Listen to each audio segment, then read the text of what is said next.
Through the course of this conversation, you mentioned a couple times that you want to help people, that you give back, that you employ people. Where does that come from? That fortitude to just want to be able to help and give back? It comes from in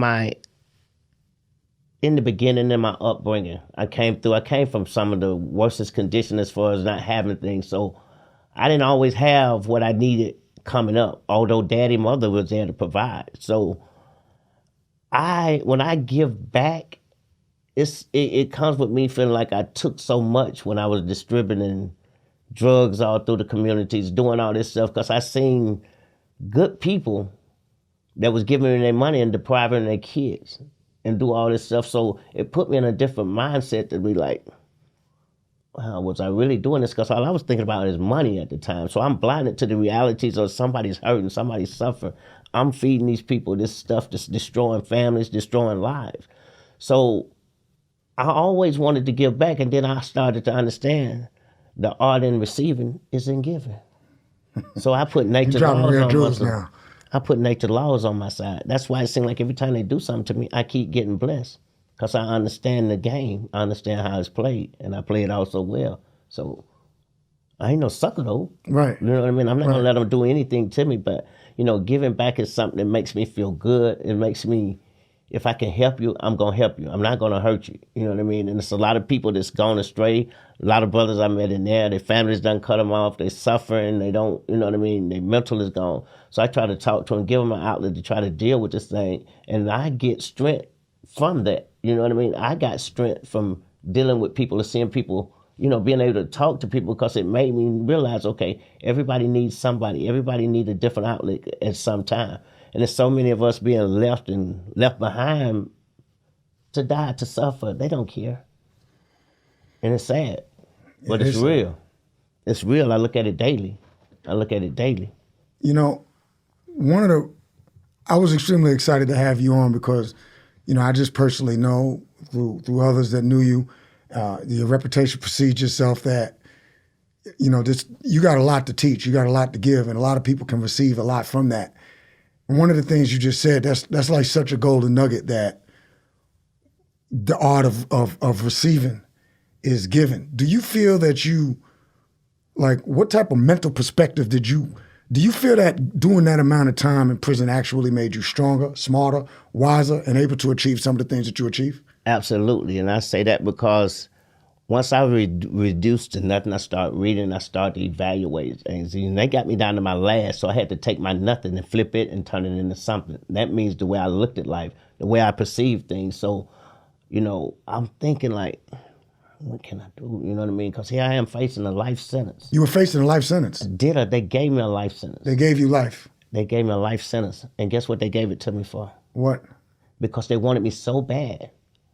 A $20 piece of cocaine. They said, this is what they submitted in evidence. $20 pieces of cocaine. The guy that I was telling you about, he come up to me, or come up to this suspected person, whoever it was, eventually they say it was me. And he was in a car and I was riding through. They say I turned my back, broke him a piece off and gave it to him. Never entered no money to support a sale or nothing. I brought some of the best lawyers down there, lawyer after lawyer after lawyer. Didn't do no good. Victor Long, brought him from Atlanta down there. Right after that, he sold me. I could show you my paperwork. It's public information. He never filed for discovery. He wouldn't do nothing for me. Stopped talking to me. Right after they convicted me, he's working down there still to the day. Did you go to trial? Went to trial. How much time? And they gave you a life sentence? Gave me a life sentence. I came up, I did 7 years, and they set me off 8 more years. About at the 15th year, I paid a lawyer. He used to be on the parole board. I gave him $10,000. And this was back in when? Probably about 2018, 18 or 19. Somewhere around in there. It was right when I was getting ready to find out I was coming home. But I paid the lawyer, and I said, something got to be in my file because I don't have nothing, no violent crimes.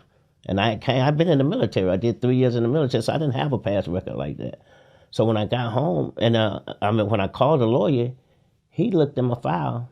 The people in Cedartown had put bogus charges. They had me convicted of 3 armed robberies, aggravated assault, arson, all kind of charges. So when the parole board looking at my file, they departing from the guideline, keeping me in longer than I should, because here it is, drugs was nonviolent.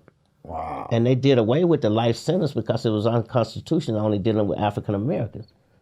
But here it is, he looking at, and my mother was sick at the time. And I never forget, he said, we need somebody to go over to the courthouse and get the paper. My mama went over there with a cane and got the paperwork. Got it to that man, and then right after this, it was about the time the president was pardoning all them people from the Fed on them drug charges. Right. So I was like, well, Fed is the law of the land. How are they able to get out? And I done did all this time for a $20 piece. So I wrote the president. Which one was it at that time? Was it Trump or Obama? No, was it Obama in there? Who a part? I think it was Obama. Okay. No, it might have been, no. Who was before Obama? Bush. Going back to 2016, that's when I got out. Oh, Okay, it was back. Obama. Okay, I wrote Obama. Somebody from his office sent me a letter and told me to get in touch with some legal defense down here in Atlanta. So I wrote them and told them about my case. They sent me a duplicate, a letter, told me to just put my name in there. And I did it. And I prayed. 2 weeks later, they come and told me to pack it up. I was going to the halfway house. I don't know. Still to the day. Right. I do not know. We know God is good. Yeah, I know God. I went to the hell. I couldn't believe it. And then the reason I know God was able and was behind it, because when you go to the halfway house after doing that much time, they either going to tell you, okay, Eric, we done put you in for the halfway house. Then you wait on the bed to open, and it might be 30 days, 60 days, or it might be a time frame after it. But this case here was different. My aunt, Miss Ann, she had prayed for me that night. And I told her, I said, well, Ann, they ain't let me know nothing. She said, God gonna move you in a way that you know it was God. That's what she told me. We prayed together. The next day, I got a letter saying, go see the counselor. I was like, God, when you get that letter to see the counselor, they gonna usually depart from the guidelines telling you, okay, you've been set off due to whatever reason. So I went up there. I was nervous. I went up there. When I looked at the counselor, she smiled. She said, Dion, I got some good news. I said, what? She said, you're going home. You're going to the halfway. I said, really? I said, oh my God. My heart was beating so fast. So I'm walking back down to the dorm, and I could feel like a cloud. It's gone. I can feel it. When I came back, all the officers know me, because a lot of them they was just starting work. Now they captains and wardens, because I done seen them come up through the system. Right. And then the 21 years that You didn't raise the COs. Yeah, the COs. So the 21 years, they never kept me nowhere over 14 months in no prison. They always kept me. Wow. They keep moving you. Yeah, because they could in my file, do not put around female staff, will manipulate female staff to bring me contraband phones or different stuff that they had allegations that I was doing. So they kept me. I ended up going to every prison about Said 3 you had times. a jiggy vernacular. Of course. If I was a female, I want me too, right now. You already know. But anyway, to make a long story short, this is what happened. The officer pulled me off going to the cafeteria. He said, Dion, he said, pack up. Don't tell nobody. I ain't supposed to tell you this till after lockdown. I said, what? He said, you leaving tonight. You transferring, you going to the halfway house. And I immediately thought, Ann told me God finna do something for you. And when I got back in the dorm, I could not tell. I had to tell everybody. I said, I'm going in there, man. That's got to be God. We have never saw a person get his paper that morning and leave that same night. I got my paper that morning and I left going to the halfway. When I got to the halfway house, I'm actually holding the wall. I can't believe it, because I'm breathing fresh air. It don't seem real. You know? I'm tripping. I'm like, is this real? But I got there. Everybody else out on the yard. I'm sitting on the bed. I'm just thanking God, because it ain't registered with me. But boy, you finna go home.